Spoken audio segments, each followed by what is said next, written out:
Star Wars en direct vous invite au Salon Fantastique à l'espace Champéret du 17e arrondissement de Paris à l'occasion de la 7e édition qui aura lieu du 2 au 4 novembre prochain. Laissez-vous porter le temps d'un week-end vers de nouvelles contrées et venez découvrir d'incroyables activités autour de la fantasy, du médiéval, de la science-fiction et du steampunk. Venez rencontrer nos invités spéciaux Stanislav Yavensky et Tolga Safer, joueurs de Quidditch dans Harry Potter et la Coupe de Feu, ainsi que Paul Blake qui a joué le rôle de Greedo dans Star Wars Un Nouvel Espoir.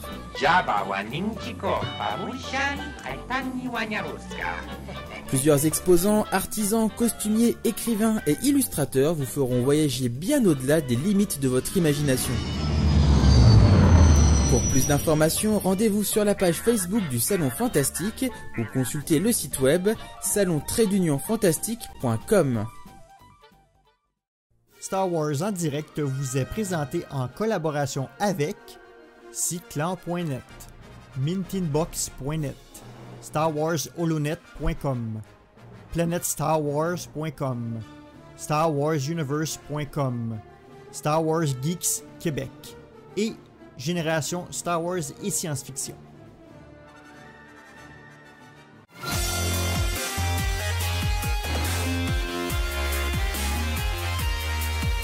Bienvenue dans Star Wars en direct, la voix du fandom Star Wars pour cette émission collector numéro 14 qui sera dédiée aux autographes, à Official Pix et à la marque Tops.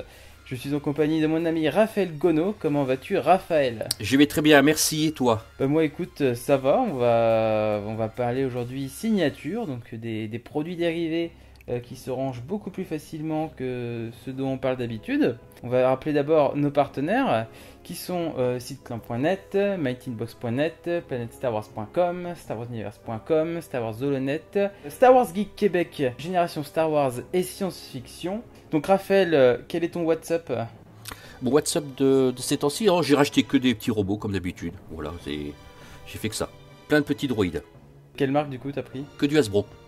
Que du Hasbro? Oui, que du Hasbro. Et pour moi, pour faire raccord avec un peu le thème de l'émission, le mois dernier, je suis allé au festival de Deauville où j'ai pu rencontrer Oscar Isaac et j'ai pu obtenir 3 autographes sur des photos de Poe Dameron. Donc c'était 6h30 d'attente, mais qui furent récompensés. Mais on en parlera un peu plus tard parce que c'est un peu le sujet de l'émission, les autographes, comment les obtenir. Et je me prépare aussi au Comic Con et aller voir un certain John Williams en concert à la fin du mois à Londres. Voilà, Youpi! ça sera sympa, je pense. Et bien, sans plus tarder, on va aborder notre sujet principal et on va passer tout de suite en hyperespace. Oh crap! Prepare to jump into hyperspace on my mark. All right, stand by.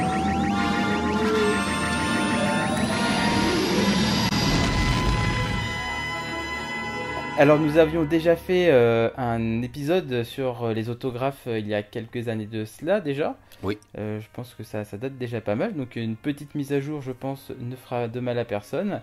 Et on continue notre série de podcasts consacrés à certaines marques. Et du coup, voilà, qui dit autographe dit forcément Official Pix. Et maintenant, Tops. On va vous dire pourquoi Official Pix c'était bien et pourquoi Tops ça l'est beaucoup moins. Donc aujourd'hui, on va vous expliquer comment commencer une collection d'autographes. Donc Raphaël, déjà, est-ce que toi tu collectionnes les autographes? Alors, je sais pas ce qu'on appelle collectionner, je remets bien ça dans le contexte. Je dois posséder à peu près une 50aine de dédicaces. Bah, c'est pas mal, c'est déjà beaucoup même. Ouais, mais quand tu ramènes ça sur 25 ans de carrière, ça en fait 5 par an, quoi. Tu fais un salon, tu les as automatiquement, et moi, quel que soit le salon où je vais toujours prendre les dédicaces des acteurs présents. On va toujours dire, on sait jamais ce qui viendra en autre jour. Et ben je regrette pas, parce que tous ceux que j'ai pu avoir et qui nous ont quittés maintenant, je les ai eu avant. Donc j'ai cette chance de les avoir. Parce que maintenant, on en reparlera par rapport au prix de certaines choses, entre quand ils sont vivants et du fait quand ils sont décédés que les prix flambent d'un seul coup. Voilà, c'est plus de spéculation que du plaisir à avoir. Mais je dois avoir à peu près une 50aine de dédicaces. Alors quand je dis dédicaces, c'est aussi bien dans l'univers Star Wars que dans l'univers autre, mais toujours dans la science-fiction. Voilà. Moi je pense que j'en ai un peu plus, je vais en avoir, je sais pas, je dirais 150. Ouais, mais comme ça. 150 mais de belles factures. Star Wars aussi. et pas Ouais. Star Wars Ouais, confondu, tout ouais. confondu. Ouais. Mais bon, je dois avoir 100 Star Wars et 50 pas Star Wars peut-être plus que ça. Enfin, j'ai jamais compté en fait, C'est mais j'ai 3 classeurs quoi. Alors, comment commencer sa collection d'autographes? Donc déjà, la manière la plus simple de commencer, ce sont, comme tu l'as dit Raphaël, Ouais, c'est la convention. aller aux conventions et aux salons. Parce que Oui. c'est quelque chose qui s'est vraiment démocratisé au fil des années. Mais quand on revient 15 ans plus tôt, début des années 2000, hein, je dirais, c'est vers 2002, je pense que c'est arrivé en France, avec ce qui s'appelait le Collector Rendez-vous. C'était la première convention ou premier salon de ce type qui était organisé en France. Et c'était dans la salle Wagram à Paris. C'était la librairie Arkham, qui n'existe plus aujourd'hui, qui organisait ça. Et moi, c'est ma première convention. Je sais pas si c'était aussi ta première convention, Raphaël.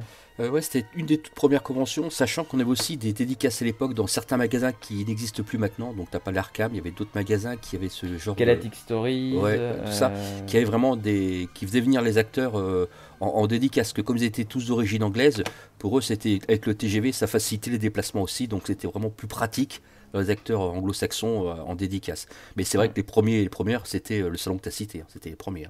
Donc c'était, on va dire, la bonne époque, surtout au niveau des prix.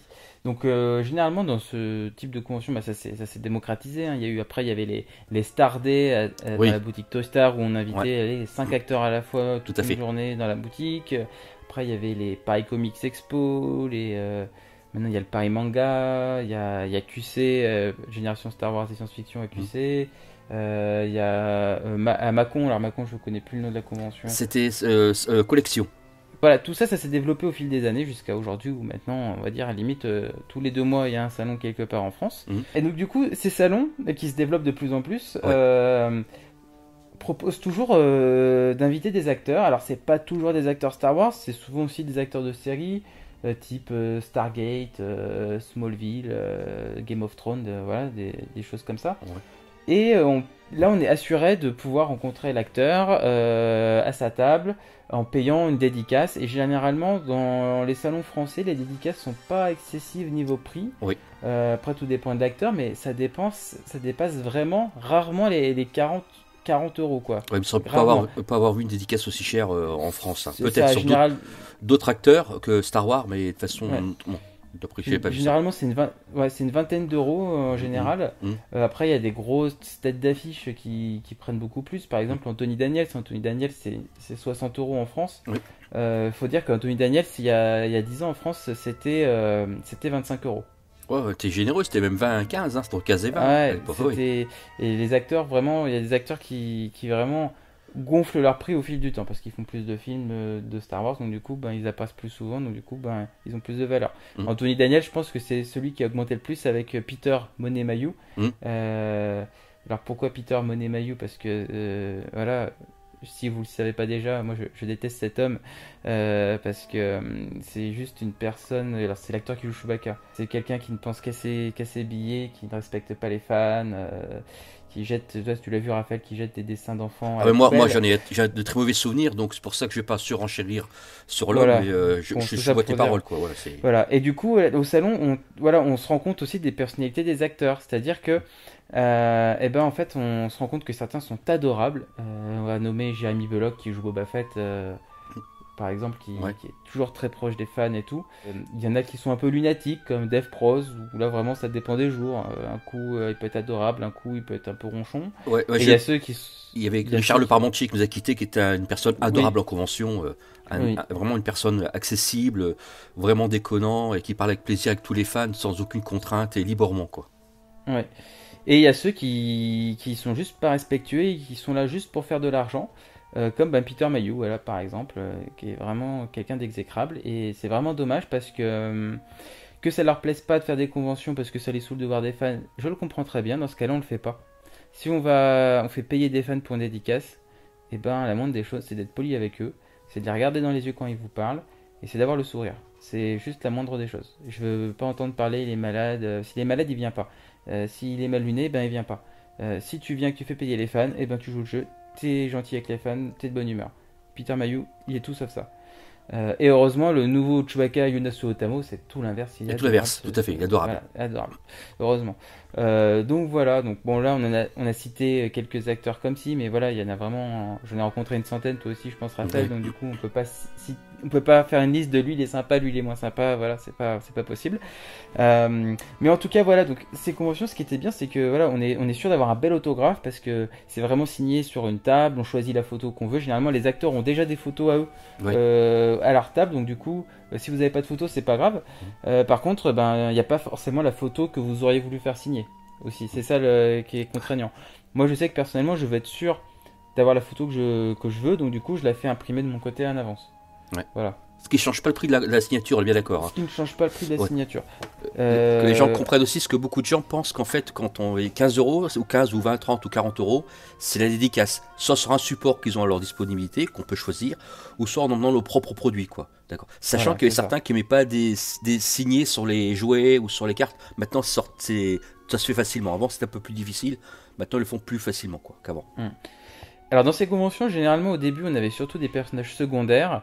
Comme je sais pas, je cite Gary Kagon qui joue Biggs Darklighter, ou Jamie Bullock qui joue Boba Fett, mais quand on avait un personnage principal, c'était plus des personnages principaux masqués comme Dark Vador ou Ray Park qui joue Dark Maul, bon, qui est pas masqué mais qui est maquillé, voilà.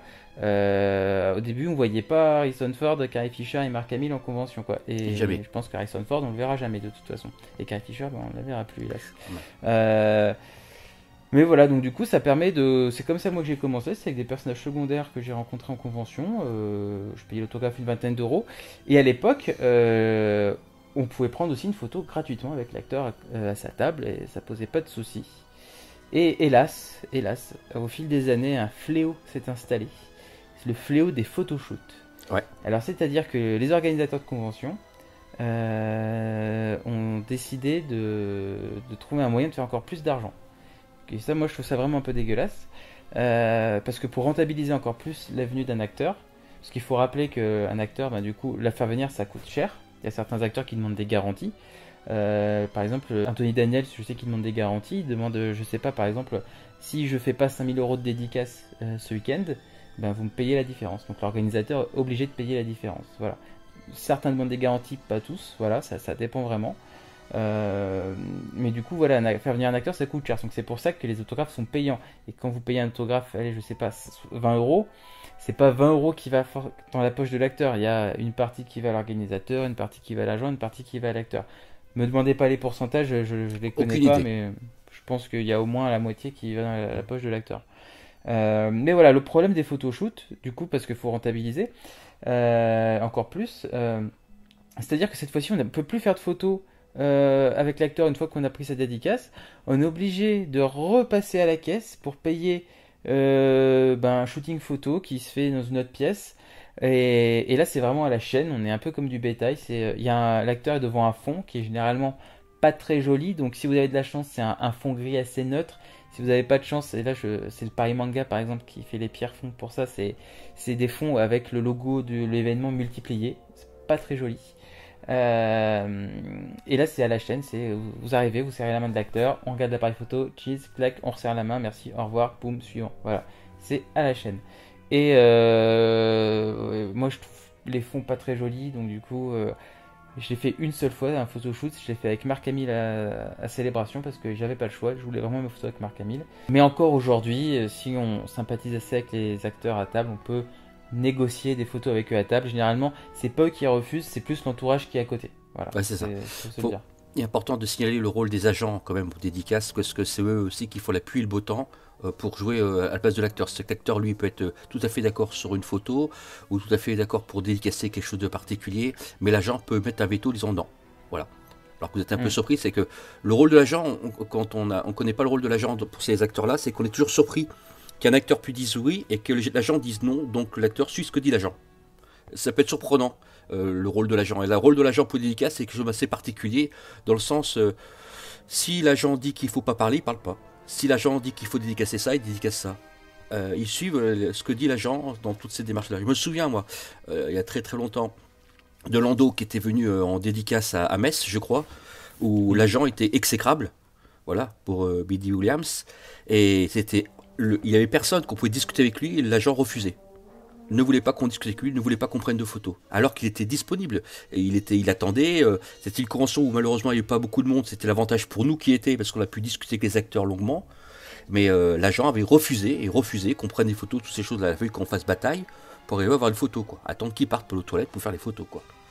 Parce que Billy Williams, lui, ça le dérangeait pas. Moi j'ai eu ça avec Ray Park, c'était au Pi Comics Expo, c'était en 2016. D'ailleurs, c'est dommage qu'il n'y ait pas eu de nouvelle édition de cet événement parce que c'était très sympa. Et l'agent de Ray Park avait annulé toutes les interviews parce que moi je devais en faire pour mon boulot et pour Planet Star Wars. Mais avait décidé d'annuler toutes les interviews. Ray Park voulait se balader dans la convention, elle avait refusé. Et au final, on a fait du forcing, on a pu avoir l'interview. Et finalement, il s'est baladé dans l'événement, mais l'agent était très chiante. Et après, on m'a dit aussi, et ça reste à vérifier, qu'en fait, certaines fois, ce sont les acteurs qui donnent ces directives aux agents, parce que l'acteur veut garder son capital sympathie, et il faut faire passer... Il doit y avoir un méchant dans l'histoire, ça peut pas être l'acteur, donc du coup, c'est l'agent. Donc du coup, ça aussi, en refusant plein de choses, c'est l'agent qui endosse le rôle du méchant, alors qu'en fait, il fait que répondre aux demandes de l'acteur, qui lui est en mode en fait on m'a dit de pas le faire, c'est l'agent. Alors ça me surprendrait pas pour certains. Et on m'a dit que certains usaient de ce procédé, voilà. Je vais pas balancer le nom parce que j'en ai pas la preuve, mais voilà. Donc, moi non plus ça ne m'étonnerait pas non plus, voilà. Donc faut. Mais bon, après quand des personnes sont très sympas et des personnes sont vraiment pas sympas, ça se voit quoi. Ouais, ça sent. Hein, c'est. Toi Billy D. Williams, bon, pour l'avoir croisé 2 fois en convention, pas l'impression que c'est la personne la plus heureuse de faire des conventions dans le monde, quoi. Non. Voilà. Je le confirme. Sans être méchant, et il dit bonjour. Au moins il dit bonjour, voilà, contrairement à Peter Mayhew. Voilà, donc ça c'était un peu les conventions. Après il y a les grosses conventions qui se sont développées, donc les célébrations. À Londres il y a les London Comic Con. London Comic Con, là où c'est 80 personnes en dédicace, quoi. Là voilà, c'est les célébrations, les Comic Con à Londres, c'est comme tu le dis, c'est 80 acteurs qui viennent, tout univers confondu pour les Comic-Con à Londres. Et là, c'est l'usine. Ah oui. Tu viens pas là pour voir des panels, des choses comme ça et tout. Tu viens juste pour faire la queue toute la journée pour faire des dédicaces. Ouais. Et c'est l'usine. Voilà. Et c'est assez cher. C'est un peu plus cher d'ailleurs. Toutes les dédicaces que vous avez aux célébrations, les prix sont un peu augmentés.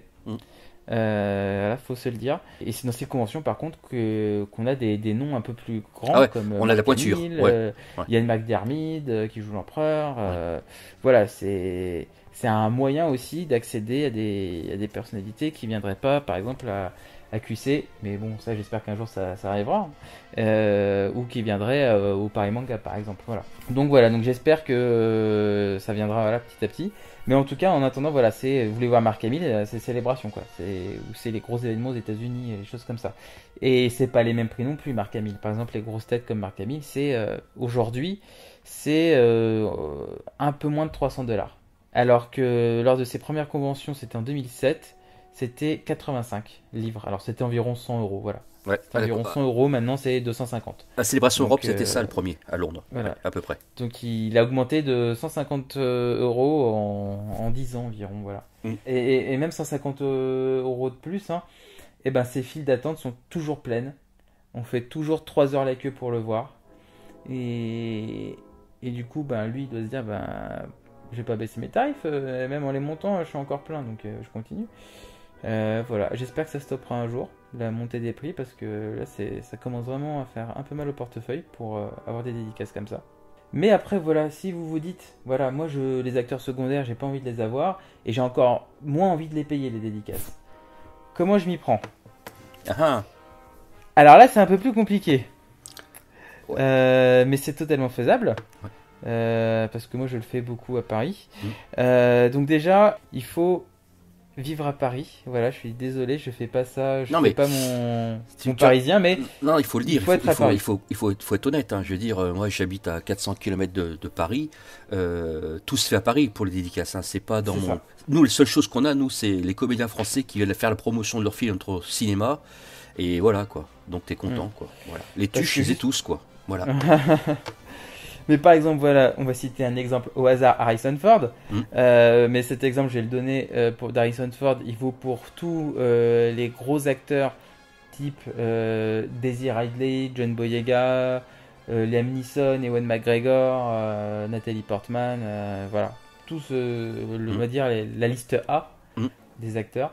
En fait, il faut se renseigner sur les films dans lesquels ils vont jouer et voir si ils vont faire une promotion de ce film à Paris ou en France. Ça arrive, ce soit au Festival de Cannes ou au Festival de Deauville.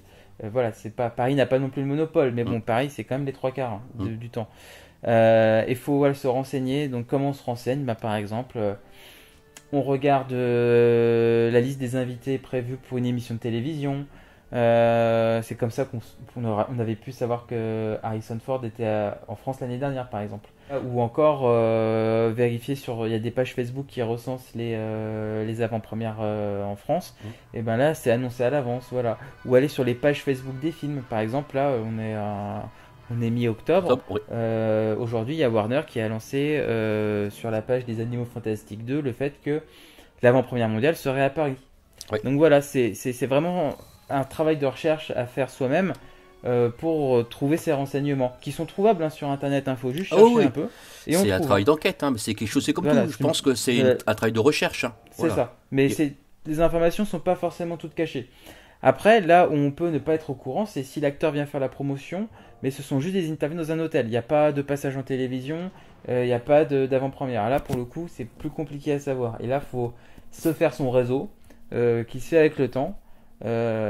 Mais voilà, c'est le seul cas de figure où c'est vraiment compliqué.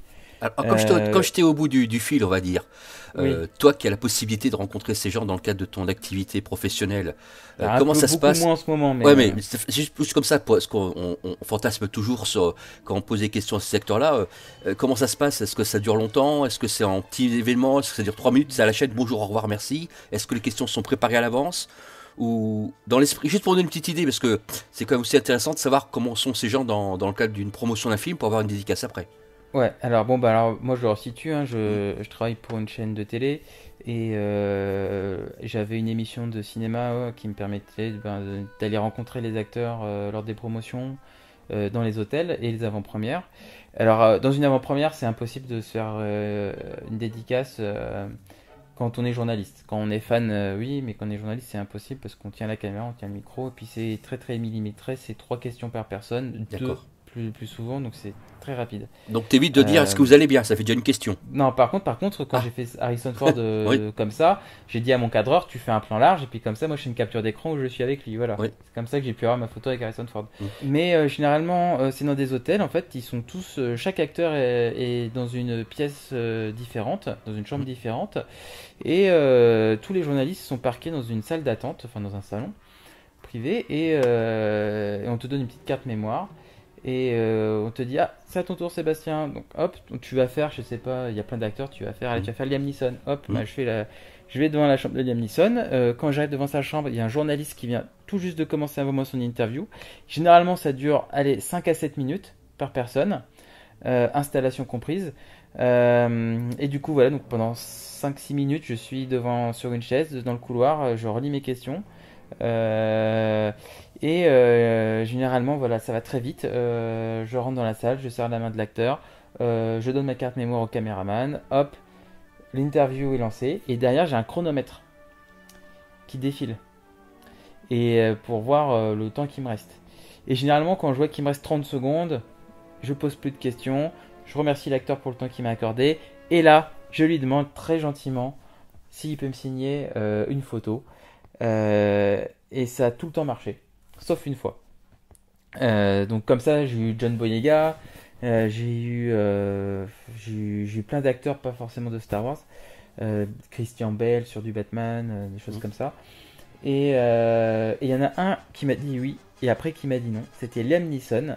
Liam Neeson, il m'avait dit ok, pas de souci et tout. J'ai sorti une photo et il a fait c'est Star Wars, je signe pas Star Wars.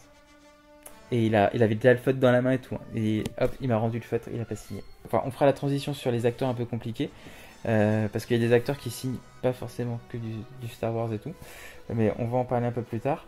Donc pour en venir voilà au gros nom, donc voilà, c'est quand ils font vraiment la promotion de leur film à Paris ou dans des festivals. Donc par exemple Harrison Ford qui était venu l'année dernière pour Blade Runner, il faisait une télé, c'était chez Michel Drucker. Du coup sur le site de l'émission c'était écrit voilà enregistrement avec Harrison Ford à telle heure. Et bien le jour de l'enregistrement tu avais 150 personnes derrière des barrières pour se faire avoir un autographe. Moi j'ai eu de la chance parce que j'allais l'interviewer, mais par contre ce que j'ai fait c'est que j'ai carrément été à l'aéroport la veille pour avoir un autographe parce que je savais que je pourrais pas demander un autographe au moment de l'interview parce que c'était une interview dans un contexte où j'étais debout avec une caméra d'un ami qui me filmait, mais voilà c'était pas posé comme d'habitude, donc je savais que je pourrais pas avoir d'autographe à ce moment-là. Donc j'ai pris les devants, donc voilà, la veille j'étais à l'aéroport du Bourget, parce que généralement ils prennent des jets privés, hein, ils prennent pas des longs courriers. Ils revenaient d'Italie ou d'Espagne, je sais plus. Et du coup je l'ai attendu jusqu'à 23h. Mais on était beaucoup de fans hein, à ce moment-là, on était je sais pas une cinquantaine de fans. Et à 23h il arrive à l'aéroport et puis là il était bourré. Et c'est bien parce que quand Harrison Ford généralement est bourré, il signe tout le temps les autographes. Et là, ça a pas manqué. Il est arrivé, il était bourré et hop, il a pris le premier feutre qu'on lui a tendu, puis il a signé pour tout le monde. Et du coup, j'ai réussi à avoir 2 autographes sur des photos d'Han Solo ce jour-là. Et j'étais très très très très content. Et le lendemain, du coup, j'ai bien fait de faire ça parce que le lendemain, quand il sortait de l'hôtel, il sortait par le parking avec sa voiture, donc impossible d'y accéder. Et pour Michel Drucker, en fait, la voiture s'est pas arrêtée avant les barrières, elle s'est arrêtée après les barrières, ce qui fait qu'en fait, les gens ne l'ont pas vu. D'accord. Et il est reparti manu militari après l'aéroport du Bourget. Et voilà, donc la veille, j'ai pris les devants, j'ai bien fait, et le jour J, j'ai eu ma photo avec lui, avec l'interview, quoi. Là, je t'écoute là dans tes propos et tout. À partir de quel moment on dit qu'on n'est pas fou quand on entend ce genre de choses et quand entre nous tous les deux là, et ceux qui nous écouteront. Ah c'est un peu fou, mais c'est Harrison Ford. Harrison Ford, il a 76 ans, il n'est pas éternel, et je pense que moi personnellement, c'est mon héros Harrison Ford, c'est mon personnage préféré dans Star Wars, c'est mon héros d'enfance. Et il n'y a que pour lui et George Lucas que je serais capable de faire ce genre de choses. Après, je n'irai pas à l'aéroport pour John Boyega par exemple. Voilà. Ça non. Mais après, voilà, ce qu'il faut faire généralement, c'est s'il y a des avant-premières, là c'est facile, hein, vous arrivez quelques heures à l'avance à l'avant-première. Alors selon le film que c'est, vous pouvez arriver juste 1 heure à l'avance, ça suffira, ou des fois il faut carrément venir 5 heures à l'avance. Par exemple, cet été, pour Tom Cruise, fallait arriver 6 heures à l'avance. Sinon on n'avait pas de place. Par contre, pour John Boyega, l'année dernière, c'était 2 semaines après Harrison Ford, là vous arriviez 1 heure à l'avance, il n'y avait pas de souci. Bon, après il y avait du monde, hein, mais si vous arriviez juste 1 heure à l'avance, c'était bon, c'était faisable. Donc c'est vraiment de la patience, faut vraiment c'est des heures et des heures passées dehors à attendre, sans aucune garantie d'avoir une dédicace. Voilà. Alors comment ils font les feignants comme moi? Tu sais comment ils font? Comment? C'est très simple, ils essayent de piquer l'adresse du lieu où habitent les gens. Et leur envoie un petit courrier gentil avec une photo, avec le timbre pour payer le retour, et je leur glisse un petit billet. Des fois ça marche, des fois ça marche pas. Mais après, dans le réseau, on sait quels sont les gens qui répondent. On sait quel billet faut mettre. Et donc, c'est aussi une possibilité d'avoir des dédicaces. C'est-à-dire, comme tu dis, il y a la chasse que tu évoques. Et là, on reste. Ce que je disais, si ma femme entendait qu'on passe 6 heures ou 7 heures en passant ça, alors que je peux pas tenir 10 minutes avec elle dans un magasin, tu vois la différence, quoi.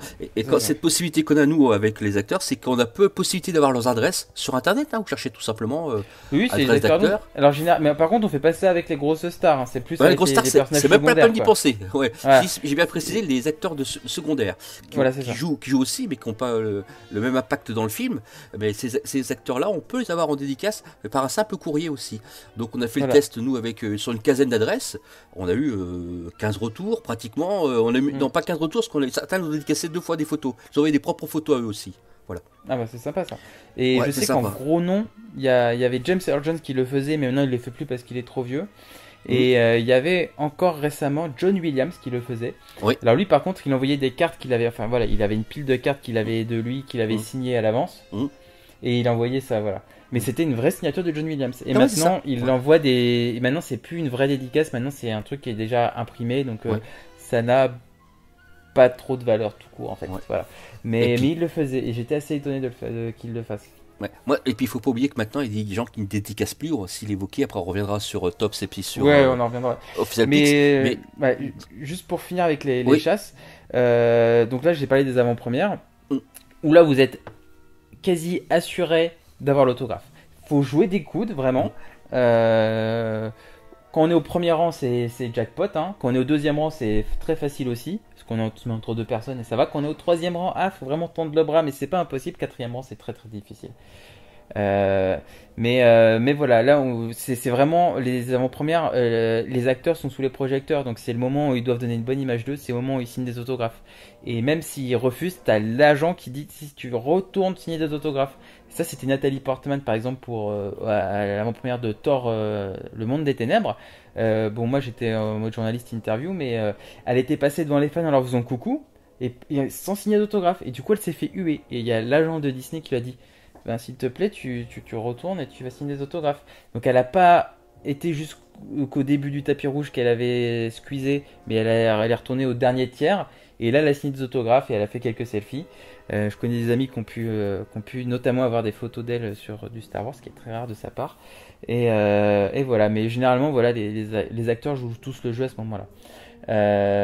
Et après, si un acteur est à Paris, mais qu'il ne fait pas d'avant-première, là, je vous conseille de vous renseigner s'il fait des télévisions. Faut juste attendre leur entrée et leur sortie d'un plateau de télé. Après, il faut se renseigner où sont les plateaux de télé, mais ça se trouve très facilement. Vous cherchez assister au public de telle émission, et là, on vous donne l'adresse. Donc voilà, c'est très simple. Et après, il faut connaître sinon leur hôtel. Et là, c'est avec son réseau qu'on peut avoir ces informations. Et là, bon, pour faire son réseau, je peux pas vous donner 10 000 solutions. C'est en sympathisant avec des gens, dans les avant-premières, des choses comme ça, voilà, qu'on peut se faire son réseau. Et là, du coup, c'est attendre devant l'hôtel pendant des heures et des heures et des heures. Et on l'avait fait le pire truc qu'on avait fait, c'était en 2013. C'était encore avec Harrison Ford. Et là, j'étais avec toute la bande de Mighty Box. Que je salue. Pour certains, ce fut un excellent souvenir. Pour d'autres, ce fut un souvenir douloureux. Douloureux pour certains, oui. Et je suis désolé si vous l'écoutez de le rappeler, mais bon, c'est pour en tirer des leçons. On saura s'ils écoutent comme ça. Voilà, Harrison Ford était là 3 jours, ce qui est énorme. Donc, le premier jour, c'était le jour de son arrivée. En sortant au restaurant, hop, il a fait des dédicaces pour tout le monde. On était tous ravis, on avait tous quelque chose. Mes amis de Mighty Box sont arrivés un peu tard, donc ils sont arrivés pile poil quand il rentrait du restaurant, qu'il a juste fait coucou. Le deuxième jour, quand il sortait de l'hôtel, il signait rien. Il a dit non, il signait rien du tout. Niet. Et le troisième jour, il est sorti une première fois en disant je signe rien. Et il faut se dire que psychologiquement, on est depuis 2 jours et demi dehors devant un hôtel. Hein. Oui, c'est ce que je dis. Il faut être conscient du temps en octobre, que vous passez. Ouais. C'est ça. On est en octobre, il fait pas très chaud. On commence à psychoter. Et psychologiquement, c'est aussi dur physiquement que psychologiquement. C'est-à-dire qu'on est dans la rue. Tu veux aller aux toilettes, c'est très compliqué. Tu veux aller manger quelque chose, tu te dis ah oui, mais si je m'absente acheter quelque chose à manger et qu'il sort à ce moment-là, mais ça sert à rien que j'ai attendu 16 heures. Et voilà. Donc, faut vraiment préparer son sac à dos, sa gourde, de quoi manger, parce qu'on est peut-être là pendant 5 heures. Hein. Et 5 heures, c'est gentil, hein, des fois. Et du coup, voilà, le troisième jour, tout le monde était très fatigué psychologiquement. La veille, il avait rien signé, donc c'était assez démoralisant. Et le troisième jour, il sort et il dit non, je signerai rien. Donc on est partis tous manger ensemble. Il y avait certains d'entre nous qui avaient eu des dédicaces le premier jour, donc on était contents. Donc voilà, c'était pas dramatique. On avait déjà eu plusieurs dédicaces, donc c'était pas grave. Et il y a ceux qui avaient rien eu encore. Et certains qui habitaient vers Lyon ont décidé on l'a tenté, on l'a pas eu, tant pis, on rentre. Et 10 minutes, je rigole pas, 10 minutes plus tard, avec d'autres qui étaient restés, on retourne à l'hôtel, Harrison Ford rentre, et là, il se remet à signer des autographes. Et ça s'est joué à 10 minutes. Et là, j'appelle mes amis, ils étaient encore dans Paris, ils venaient juste de sortir du parking. Et vous imaginez même pas la rage qu'ils avaient. Et je les comprends. Ouais, mais ça fait partie du jeu, quoi. C'est ça le problème. C'est que il y a des perdants et des gagnants, sauf c'est triste quand on est perdant, je dis toujours. C'est ça, mais ça fait partie du jeu. Donc du coup, si vous voulez vraiment avoir un acteur en signature comme ça, soyez sûr qu'il soit parti de Paris ou de France pour abandonner. Mais lâchez jamais jusqu'au bout. Par exemple, Harrison Ford l'année dernière, il avait signé à l'aéroport en arrivant. Le lendemain, il n'avait pas signé à Michel Drucker, il n'avait pas signé à l'hôtel. Et il a re-signé en repartant à l'aéroport. Voilà. Donc comme quoi, faut vraiment jusqu'à la dernière minute, c'est possible. C'est vraiment ce que vous devez vous dire. Et ensuite, on va maintenant parler des acteurs qui signent, on en a parlé un peu tout à l'heure, qui signent pas forcément du Star Wars. Oui. Parce que certains acteurs, soit n'ont pas une bonne expérience sur ce film, soit n'ont pas savent qu'il y a de la revente et ils veulent pas. Et qu'il y a un business derrière et ils aiment pas ça. Donc moi j'ai cité 3 acteurs. Il y a Terence Stamp qui joue le chancelier Valorum, qui était venu à Paris. Il avait rien voulu savoir quand on lui a montré des photos de Star Wars parce qu'il a un mauvais souvenir de ce film. Par contre, maintenant, il fait des conventions et puis il signe sur du Star Wars, mais vous payez. Oui, il est payé, c'est différent. C'est ça. Ah oui, il faut dire aussi que les dédicaces qu'on a dans la rue sont pas aussi réussies que celles qu'on a sur une table. Hein. Voilà, ça aussi, il faut se le dire. Et on choisit pas l'endroit où on veut se faire signer, ni la couleur. Hein. Pour le coup, c'est vraiment, on a ce qu'on a, quoi. La plus belle dédicace que j'ai vue de Han Solo, là, quand tu évoquais tout à l'heure, c'est celle qui était vendue il y a de ça quelques semaines, vente aux enchères chez, je ne me souviens plus, la société qui vendait. Elle est partie à 400 livres. Elle était toute beauté. C'est rien. Ouais. Ah bah 400 livres c'est pas cher, hein, je vous le dis. Hein. Ouais. C'est vraiment pas cher. Ouais, mais on en parlera après des cotes un peu. Et donc je revenais des acteurs qui signent pas forcément du Star Wars. Donc il y avait Terence Stamp. Il y a Liam Neeson. Alors Liam Neeson, ça dépend des jours. Liam Neeson c'est le yo-yo, c'est 50-50. Il y a un jour il va vous dire je signe pas de Star Wars, le lendemain il en signe. Alors pour Tekken 2, c'était en 2012, là il m'a signé une très belle photo sur Qui-Gon Jinn, officiel Pix, elle est magnifique la photo. 2 ans plus tard il vient à Paris, il signe pas de Star Wars. Par contre en France il signe pas de Star Wars, par contre quand il va à Londres, là il signe du Star Wars, pour la promo du même film. Donc Liam Neeson c'est une énigme. Je ne sais pas, c'est du... Voilà. Donc prévoyez 2 photos, une Star Wars, une pas Star Wars. Il dit pas Star Wars, et ben vous tournez, et puis la pochette, et puis vous proposez d'un autre film. Star Wars. Voilà, moi je l'ai eu en janvier, encore une fois, Liam Neeson. J'avais 2 photos, j'avais une de Qui-Gon Jinn, une de la liste de Schindler. Et ben il a dit, je signe toutes les photos, mais pas de Star Wars. Et ben du coup, ben voilà, il a joué le jeu, il a quand même signé pour tous les autres films, mais pas Star Wars. Et alors que 2 jours plus tard, il signe Star Wars. Voilà, donc c'est incompréhensible. C'est comme ça. Et il y a Nathalie Portman. Et elle, c'est... Je rigole là, déjà, tu vois. Je connais fait le Alors, petite dédicace à Nicolas s'il m'écoute, parce que lui, il a une dédicace de Nathalie Portman sur du Star Wars. Mais en gros, c'est simple. Hein. Si Nathalie Portman signe sur du Star Wars, c'est qu'elle n'a pas fait gaffe à la photo. Il n'y a pas d'autre solution, pas d'autre explication. Elle fait pas. Elle déteste signer sur du Star Wars. Elle le fait que pour des événements de charité et encore, voilà. Mais elle signe jamais. Déjà, elle signe pas d'autographe tout court, de base. C'est une des personnes qui signe le moins d'autographes. C'est Nathalie. Désolé de casser un mythe. Elle est pas sympa, Nathalie. Nathalie, ça faire des photos avec les fans et tout, elle aime pas. Voilà. Quand elle le fait, c'est que vraiment elle est obligée de le faire. Moi, j'ai une photo d'elle sur Star Wars, mais qui est très discrète. On voit pas vraiment. Elle a pas une coiffure type. Elle est pas maquillée en reine Amidala. Elle a pas un costume ostentatoire. C'est très discret. Donc, si un jour j'ai l'occasion de la revoir et de lui faire signer quelque chose, ce sera sur cette photo. Mais voilà. Et généralement,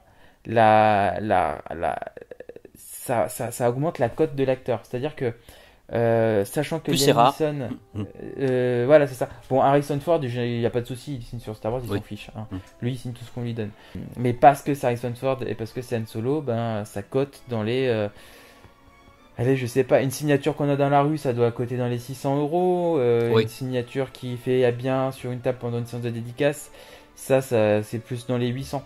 Voilà. Bah, dans les 800, à peu près, Nathalie Portman, une photo signée pas sur Star Wars, c'est déjà environ 1000 €. Et sur du Star Wars, alors là on est sur du 2000 quoi. Liam Neeson, qui est lui c'est un peu lunatique, sur une passe Star Wars c'est entre 100 et 150. Sur une Star Wars c'est 300 minimum. Voilà, pour vous dire les prix. Et il y a Ewan McGregor qui commence à être un peu comme lui, c'est dommage, parce qu'avant il signait sans souci sur Star Wars, maintenant il devient un peu lunatique aussi. Donc c'est un peu embêtant. Voilà, j'espère que le jour où je le rencontrerai, il sera pas comme ça. La problématique de ces acteurs, c'est qu'on les connaît que les fans, dans 80% des cas, c'est des fans qui sont fans, c'est joli ça, c'est des fans qui sont fans de la série, du film en tant que de Star Wars, donc ils viennent que pour ça. Et je pense que les acteurs veulent s'y tourner la page, que pour eux c'est qu'un moment de leur vie, quoi. C'est pas un ensemble sur leur carrière, quoi. C'est pas un film de carrière. Tourner la page, c'est qu'ils savent qu'il y a beaucoup de gens qui font de la revente d'autographes. Voilà. Et, c'est ça aussi, et que, du coup, ils signent à des gens qui revendent. Alors, la revente les revendeurs d'autographes dans la rue comme ça, là, est-ce que c'est une mauvaise ou une bonne chose? Il y a 10 ans, je te dirais que c'était une très mauvaise chose. Parce que il y a des fans qui n'arrivent pas à en avoir alors que peuvent en avoir. Aujourd'hui, je suis un peu plus mitigé dans le sens où ça permet, par exemple, tu veux une photo d'Harrison Ford, mais t'as pas $800 ou 800 euros à dépenser, ça te permet d'avoir une photo d'Harrison Ford signée à moindre prix. Voilà. Exactement. Après, faut être sûr du revendeur à qui on achète. Parce que certains bien sûr font des fausses et certaines font des vraies. Ça on va en parler un peu plus tard des faux et des vrais autographes parce que justement c'est dans les questions qu'on a eues sur Facebook. Dernière façon d'obtenir un autographe, parce qu'on a vu qu'il y avait les salons, les conventions, qu'il y avait les promotions et les avant-premières, et il y a aussi ce qu'on peut appeler les séances de dédicaces entre guillemets privées. Donc il y a certains organismes comme justement Official Pix et Tops qui proposent des séances privées d'autographes. Official Pix faisait ça à partir depuis 2002 avec Célébration 2. C'était la première convention qu'ils organisaient. Et ils ont arrêté en 2015 parce que la licence n'a pas été renouvelée. Donc voilà, ils s'occupaient de Célébration, ça on vous en a déjà parlé. Mais à côté de ça, ils faisaient des séances privées avec Harrison Ford, avec Mark Hamill, avec Carrie Fisher quand elle était encore parmi nous, Jeremy Bulloch. Vraiment un panel très large d'acteurs, et pas que de Star Wars d'ailleurs. Et ils mettaient en vente sur leur site des photos dédicacées. Il y avait vraiment un choix assez vaste, assez large. Et on avait des dédicaces à des prix très abordables de souvenirs. C'était pas plus cher qu'en convention. Enfin, c'était un peu plus cher, mais c'était pas non plus le double, quoi. Et il y avait bien sûr les frais de port à rajouter. Mais c'était une bonne manière de... Voilà, qu'on peut pas se déplacer en convention ou sur Paris pour une promo d'un acteur. C'était la solution. Voilà, on reste chez soi. On fait son achat en ligne un peu. Voilà, c'est ça, quoi. Et Official Pix faisait ça de manière très récurrente. Harrison Ford, tous les ans, il y avait tous les ans, 2 ans, peut-être plus tous les 2 ans, il y avait une séance. Mark Hamill, c'était tous les ans. Carrie Fisher à l'époque, c'était tous les ans aussi. Donc il y avait toujours beaucoup de choses à faire avec Official Pix et c'était vraiment pas mal. C'était rodé, quoi, ça marchait bien. C'était rodé, pareil en convention. Bon, en convention, avec Official Pix, j'ai eu des bonnes et des mauvaises expériences. C'était loin d'être parfait, mais voilà. J'avais l'impression qu'ils traitaient quand même les gens de manière, les visiteurs, même si on était par milliers, de manière humaine. Par exemple, Mark Hamill, à un moment, c'était par des... Vu qu'il y a beaucoup de demandes, c'était un numéro, voilà, on avait, selon le jour, on avait fait la commande de l'autographe, on avait un numéro et on avait un ordre de passage. Et si on leur expliquait que le lendemain, on n'était pas là et qu'il fallait absolument qu'on passe aujourd'hui, ils te faisaient passer, tu vois, ça se passait quand même bien. Mais par contre, aussi, des fois...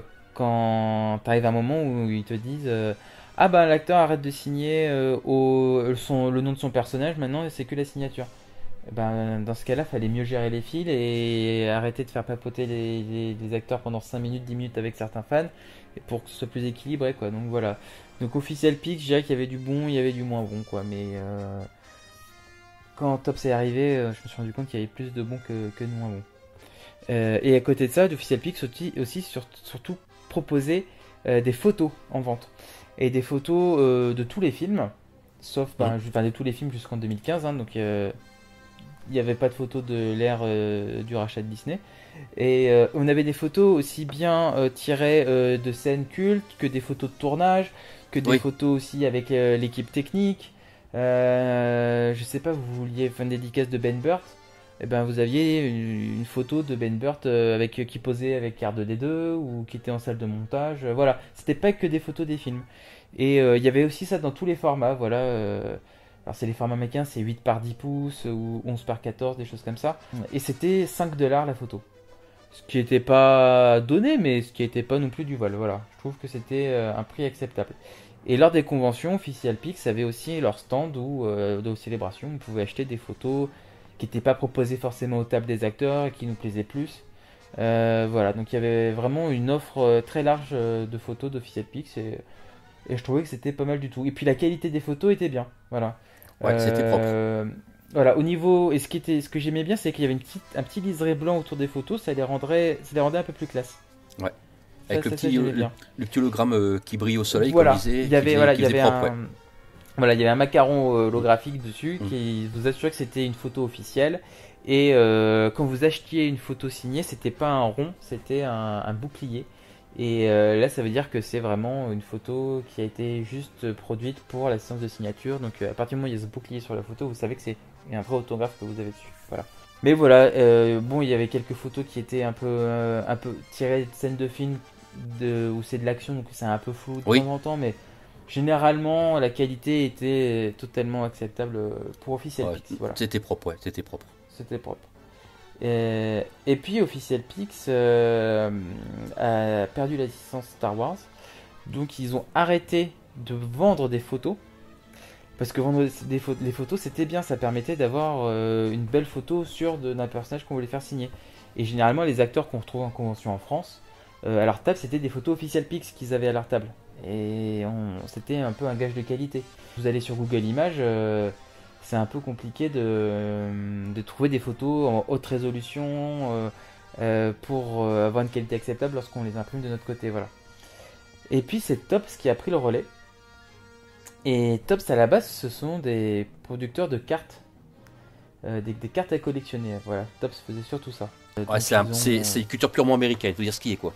Topps, voilà. C'était surtout les cartes de baseball, les cartes de basket, toutes ces choses-là, et ils sont fait connaître dans le milieu, on va dire anglo-saxon et américain, pardon, voilà. Du fait qu'ils avaient toutes les cartes et c'était historique quoi. Voilà. Voilà. Donc ils avaient déjà la licence pour les cartes à jouer. Enfin c'était pas des cartes à jouer, des cartes à collectionner. Les cartes sportives.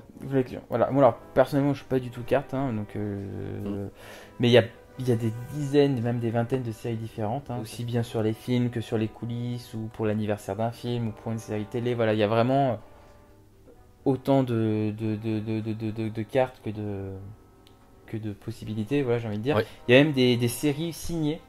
Donc en fait là ils ont fait il y a pas longtemps, c'est une boîte, on a une seule carte et cette carte est autographiée. Et on peut tomber sur Harrison Ford comme sur le figurant du casino de Canto Bight dans les derniers Jedi. Et ça coûte une quarantaine de dollars il me semble, quelque chose comme ça si je dis pas de bêtises, dans ces eaux là. Et c'est qui tout double. Voilà. Vous pouvez avoir un autographe voilà. Vous pouvez avoir un autographe qu'on vaut 500, vous pouvez avoir un autographe qu'on vaut 10. Donc voilà, c'était si vous êtes joueur, c'était pas mal, voilà. Et la carte était vraiment dans un bloc en plastique, voilà, c'était vraiment bien protégé, hein. Il n'y avait pas de souci à ce niveau là. Ou des fois ils font aussi des séries un peu plus basiques et ils glissent des cartes autographiées un peu au hasard, donc là c'est au petit bonheur de la chance encore une fois. Donc comme dit, ils doivent faire un beau stock de cartes signées qu'ils doivent dispatcher de manière un peu aléatoire ou dans des futurs projets, voilà. Mais voilà, donc si vous êtes collectionneur de cartes, top, c'est très bien, ils ont un peu le monopole aussi, j'ai envie de dire, mais voilà, il y a vraiment du choix. On trouve ça, je pense, dans les magasins d'import comme Album à Paris ou dans les comics shops, voilà. Après sur internet aussi, je pense que c'est assez facile de procurer leurs cartes.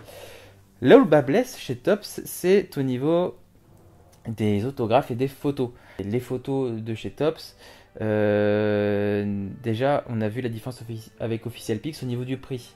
C'est passé du simple au double. C'est-à-dire que maintenant une photo Topps c'est 10$. Et si vous êtes en France, ce qui est le cas généralement si vous nous écoutez, ou au Québec, alors au Québec ce sera beaucoup moins cher, par exemple, mais en France je sais que les frais de port sont de 42$. Ça fait très cher la photo très vite. Donc moi c'est simple, hein, je n'en achète pas chez Topps. Si j'achète des photos de chez Topps, ce sera à une célébration l'année prochaine où ils auront potentiellement un stand et je pourrais me faire un petit stock, mais jamais sur internet à ces prix là quoi. Ah non, c'est impossible. Et là aussi où j'aimais bien le fait qu'Official Pix c'était un petit liseré blanc sur la photo qui donnait un petit côté qualitatif, là il n'y a pas du tout, la photo est en plein pot. Bon après ça c'est des questions de goût, hein, mais bon moi j'aime moins. Et surtout Official Pix vous aviez toujours ce macaron holographique qui donnait le côté officiel. Là il n'y a plus de macaron holographique. Par contre, il y a un petit logo imprimé en blanc Star Wars en bas de l'image, voilà, c'est tout. Ils ont choisi Ouais, c'est ça pour ça. qualitativement, les photos étaient pas qu'elles étaient de meilleure qualité, mais elles avaient un bon encadrement, elles étaient encadrées, elles avaient le petit logo, ça apportait une C'est ça. valeur au produit en tant que tel, en C'est plus ça. de la signature. Ça veut dire qu'on pouvait pas faire une photocopie, parce qu'on savait que ça allait réfléchir dans d'autres esprits, on savait que c'était une authentique. Là maintenant, avec les moyens, on sait plus si c'est une authentique ou pas, quoi. La difficulté là aussi, quoi. Oui, voilà, c'était Official Pix, vous pourriez pas tricher, c'est parce qu'il y avait le macaron et enfin si vous décolliez le macaron, ça détruisait la photo et le macaron en même temps. Tandis que là, quelqu'un qui a, je sais pas, un très bon scanner, il peut beaucoup plus facilement falsifier la photo de Tops, voilà. Et au début, voilà, ils n'avaient pas non plus énormément de choix au niveau des photos. Tops, faut dire, c'était assez restreint. Ouais, c'était Mais, pas top, sans jeu de mots. Voilà, c'est exactement. Mais au fil des années, ça s'est grandement amélioré et on a beaucoup plus de choix. On a des séries en noir et blanc comme le faisait Official Pix sur certains films. On a des séries sur les films qui viennent de sortir, les nouvelles séries animées. Donc là, voilà, on va dire que niveau choix, aujourd'hui, ils ont réussi à égaliser Official Pix. Voilà. Donc c'était Caroline qui nous posait cette question sur Facebook, savoir c'était quoi vraiment la différence de qualité des photos entre Tops et Official Pix. Ben voilà, Tops c'est quand même moins bien et surtout c'est 2 fois plus cher. Mais voilà, maintenant des photos Official Pix ça coûte beaucoup plus cher, ça a vraiment pris de la valeur aujourd'hui. Ouais. Mais voilà, Tops ne s'est pas contenté aussi de vendre des photos officielles. Ils ont fait comme Official Pix, ils proposent aussi des photos dédicacées lorsqu'ils font des séances d'autographes privées. Oui. Et là encore, c'est beaucoup plus cher que chez Official Pix. Et heureusement, Official Pix, même s'ils ont perdu la licence pour faire les photos, ils ont toujours le droit de faire des séances de signature privée avec des acteurs qui ont joué dans Star Wars. Et c'est là qu'ils font mal à Tops. Et on va reprendre l'exemple Harrison Ford, c'est-à-dire que allez, on va dire qu'il y a 10 ans, Official Pix, quand il faisait une signature avec Harrison Ford, c'était $500 la photo. Après, l'épisode 7 est sorti, donc c'était plus cher, c'était 700. Et quand c'est arrivé chez Tops, eux, ils se sont dit, allez, 1100. 1100 euros dollars la photo signée par Harrison Ford. Quand le concurrent fait encore à l'heure actuelle, c'est 750. 750, euros, ouais.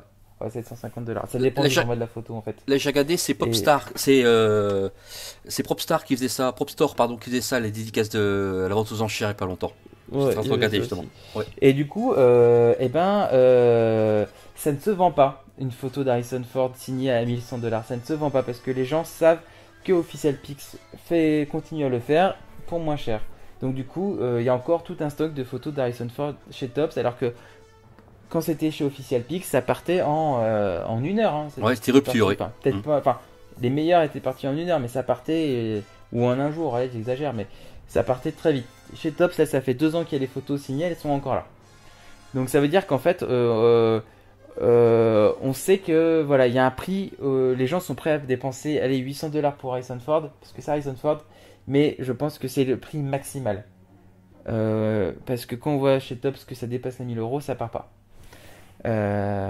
Après, ils ont aussi surcoté des acteurs. C'est-à-dire qu'ils ont proposé John Boyega à $300 au début et pareil, comment elle s'appelle, celle qui joue Jean Arso. Oui. Donc j'ai oublié le nom. Mince. Felicity Jones, voilà, qui était aussi environ à $250, il me semble. Et ben ça partait parce qu'il y avait l'effet Rogue One à ce moment-là. Oui. Et John Boyega, pareil, ça partait un peu, mais beaucoup moins quand même parce que le film venait de sortir. Là récemment, ils ont fait des soldes. Elle est passée de $250 à $90. John Boyega, pareil. Même John Boyega, ça a descendu à 80, 70, il me semble. Oui. Tout ça pour dire que voilà, il y a des acteurs dont la cote baisse énormément parce que le personnage est peut-être moins populaire, parce que le personnage joue dans un spin-off et n'apparaîtra que dans un seul film. Voilà, moi j'ai tendance à dire que il y a des valeurs sûres, c'est les acteurs de la trilogie originale et de la prélogie. Même si je préfère largement la trilogie Disney que la prélogie, ben ces films-là, les acteurs auront pas une cote qui va forcément monter énormément. Par exemple, quoi. Aujourd'hui on a Daisy Ridley qui est à $300. Je pense pas qu'elle descendra de sitôt, mais elle va pas monter de sitôt non plus. Pareil pour Adam Driver qui est plus dans les 200-250. ça bougera pas, ça stagne, ça c'est des prix qui bougent pas depuis des années pour le coup avec eux. Et je pense pas que ça bougera plus, parce que les gens vont pas non plus dépenser plus pour eux, je pense. Par contre, ça pourra baisser un jour, alors qu'une Harrison Ford elle baissera pas quoi. Là, on parle des prix, des cotations. Moi, ce que je crains un peu, c'est quand un acteur décède, où là, les prix sont multipliés par 10 souvent, et ça peut être tristesse sur certaines dédicaces. Alors pas à 10 à 20, mais souvent le double. Par exemple, avant de son décès, Carrie Fisher, en célébration, elle était à 60-70$. Oui. À partir du moment où elle est morte, les dédicaces se vendaient $200. Et aujourd'hui, maintenant, c'est 350. Regarde, Jeff Porkins, c'est 200. Hein. Voilà, alors c'est un personnage, mais c'est un personnage très populaire. Voilà, c'est ça, c'est que Jeff Porkins, tout le monde connaît, enfin tous les fans connaissent. Et c'est un personnage rigolo, populaire. Voilà. Donc ça joue aussi la popularité du personnage. Voilà, ça joue énormément sur la cotation. Et après, c'est l'offre et la demande. Voilà, un acteur qui est décédé, malheureusement, il va plus pouvoir signer. Donc forcément, ça va être très vite beaucoup plus difficile d'obtenir son autographe. Et il y a un peu ce buzz un peu morbide qui fait que quand une personne meurt, on a envie d'avoir un autographe de lui. Voilà. Trop tard. Donc ça joue aussi sur la cotation des autographes. Voilà. Ce que tu vas dire est tout à fait logique, c'est-à-dire dans le sens où il y a l'aspect sympathie joue énormément. Je veux dire, Richard Le Parmentier, pour moi, c'est l'aspect sympathie de la dédicace qui est avant tout. Jeff Porkins, c'est aussi l'aspect, on va dire, qui fait que ces acteurs n'ont pas perdu de valeur marchande. Alors que certains ont pris des vraies claques, comme tu disais, quand tu vois des prix divisés par deux de certains acteurs entre avant et après. Et comme tu dis, le problème, c'est qu'avant, c'était aussi qu'il n'y avait pas. L'offre était inférieure à la demande. C'est-à-dire, tout le monde voulait, mais pas d'offre. Et maintenant, on arrive à des situations où, moi, j'ai vu un Marc Hamill dédicacé devant moi, grosso modo, 200 passes en l'espace de 3 minutes avec moi, quoi.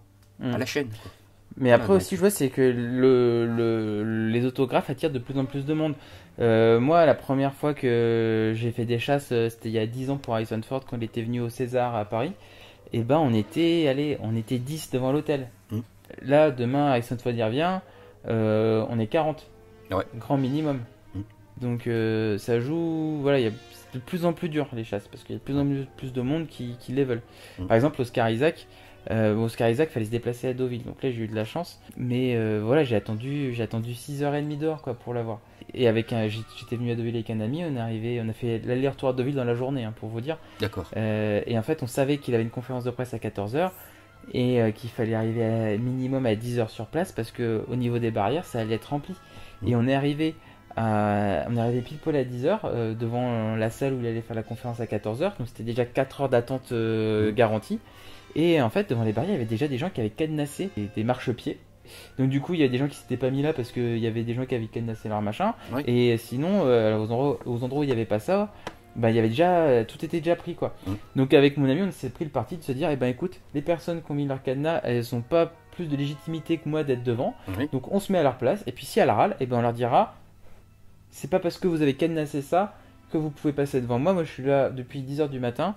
Donc, vous le décadenassez, vous passez derrière nous. Baston. Bon, finalement, ces gens ne sont pas arrivés de la journée. Ils avaient laissé ça toute la journée parce que peut-être qu'Oscar Isaac les intéressait pas. Tant mieux. Avec mon ami, on était au premier rang. Mais par exemple, on a entendu que... En fait, il était en train de tourner l'épisode 9 le matin. D'accord. Et du coup, il prenait un avion pour Londres. Et en fait, ça a pris du retard. Et du coup, ça a été décalé de 2 heures. Donc du coup, on n'a pas attendu 4 heures, mais 6 heures. D'accord. Et finalement, on a eu des autographes à l'arraché. Et puis après, il fallait qu'on court au tapis rouge du festival. Là, on a re-eu des autographes. Donc c'était cool. Donc c'était une bonne journée. Mais voilà, faut se dire, faut avoir envie de faire un aller-retour à Deauville et attendre 6 heures sous le soleil, quoi. Ouais. Le soleil à Deauville, t'en es sûr? Ah, il y avait du soleil. D'accord. Ça tapait. Ça tapait. On était début premier week-end de septembre. Ça tapait encore pas mal. Ah oui, c'est vrai. Tu as raison. Et enfin, on va terminer un peu notre podcast. On est un peu plus long que d'habitude là, mais bon, il y a beaucoup de choses à dire. Oui. Ce sont des questions qui se rejoignent un peu de notre suprême leader, Danny Pépin, qui nous demande, à part regarder sur Google pour identifier des signatures une par une, y a-t-il un endroit sur le web où toutes les signatures authentiques d'actrices et d'acteurs Star Wars sont regroupées pour une consultation et une comparaison plus rapide? Il y a aussi Fabrice Tenray qui nous dit...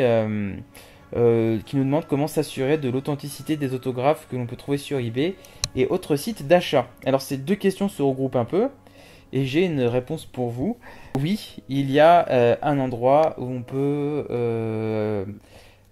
Comparer. s'assurer de l'authenticité. Voilà. Donc déjà, on parle de Google. Voilà, c'est Dany qui parle de regarder sur Google. C'est un bon réflexe d'aller sur Google. Par contre, Google n'est pas surveillé entre guillemets, donc rien ne vous dit que la photo Google sur laquelle vous allez tomber vous donnera un vrai autographe ou un faux autographe qui est posté. Donc votre référence, si vous tombez sur un faux autographe, est totalement biaisée. Par contre, ce que je vous conseille, c'est d'aller sur le site de Tops, parce qu'il y a encore les photos de certains acteurs qui sont affichées et on voit la signature à quoi elle ressemble. Et là, je peux vous dire que c'est une vraie. Donc vous pouvez vous servir de ça comme référence. Après, la signature d'un acteur n'est pas la même sur une table bien faite que dans la rue. Voilà. Donc il y a un groupe sur Facebook que je vous conseille vraiment vivement qui s'appelle Star Wars Autograph Universe. Voilà, en anglais. Star Wars Autograph Universe. Comment on dit Star Wars déjà en anglais? Star Wars. Voilà. Ah d'accord, Star Wars. Et voilà. Et en fait, du coup, c'est une page Facebook où c'est que des collections d'autographes Star Wars. Et il y a justement un post qui est épinglé en haut de la page qui s'appelle Is It Real? Et là, vous pouvez poster toutes les photos d'autographes. Vous avez des doutes et les gens vont vous répondre très gentiment. C'est un vrai, c'est un faux. Généralement, ils ont des experts et on le sait très rapidement. Après, ce groupe, c'est un groupe pour partager les autographes qu'on vient d'avoir, des choses comme ça. Donc, il y a des gens qui sont très très calés, bien plus calés que moi. Et ils proposent aussi des signatures privées aussi, avec Adam Driver, avec Daisy Ridley. Oui. Donc, et du coup, ce groupe a été tellement populaire qu'il s'est développé. Donc maintenant, ils ont un autre groupe où c'est pour la vente. Donc, ça s'appelle Star Wars Autograph Universe Sale Group. Et pareil, si vous voulez pas faire forcément que du Star Wars, il y a Autograph Universe et Autograph Universe Sale Group. Voilà, donc c'est des spin-offs un peu de cette page Facebook. Et je vous conseille fortement d'y aller faire un tour. Alors, on y parle en anglais, voilà, Oui. je ne vais pas vous le cacher. Mais ça permet d'avoir très rapidement de très bonnes références. Voilà. On va demander d'authentifier les signatures de Kenny Baker. Hein. On m'a souvent demandé.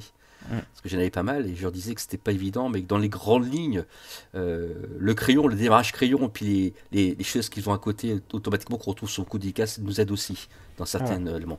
On sait qu'il y a certains dédicaces mettaient toujours un point à cet endroit-là, on sait qu'ils avaient toujours ces choses-là, donc ça peut aider. Mais elle n'est jamais à l'abri d'infos. Hein. Moi, je suis sûr que dans ma collection, j'en ai un faux. On n'est jamais à l'abri d'infos. Voilà.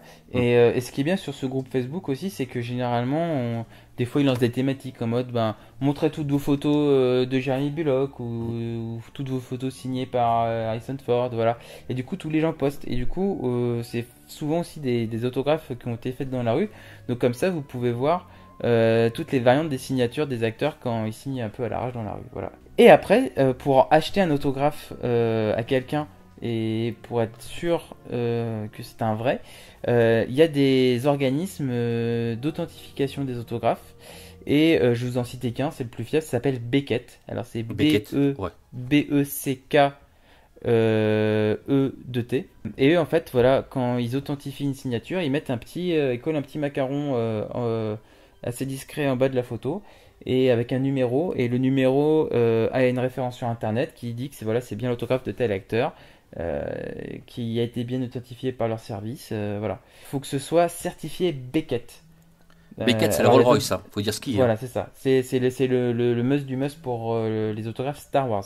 Après, il y a d'autres qui s'appellent PSA, DNA, JSA, mais c'est un peu moins fiable. Moi, restez sur Beckett. Beckett, c'est très bien. Beckett, il est génial. Voilà. Mais par contre, ça a un coût, tout ça. Voilà, faire authentifier sa signature.